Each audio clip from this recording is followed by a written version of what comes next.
اسم اعظم کی ایک دعا یہ بھی ہے، یا الہنا و الہ کل شیء الہا واحدا لا الہ الا انت۔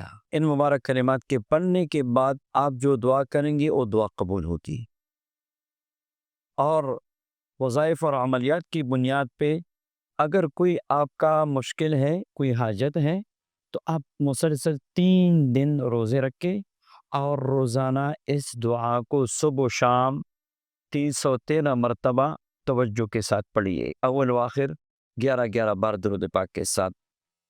افطاری سے پہلے پورا کیجیے، صبح بھی پڑھے، بے شک صبح سحری میں یا فجر سے پہلے یا تہجد میں پڑھے، اور افطاری سے پہلے پڑھے یا افطاری میں دعا کرے۔ 3 دن میں آپ کا مقصد بھی حاصل ہوگا۔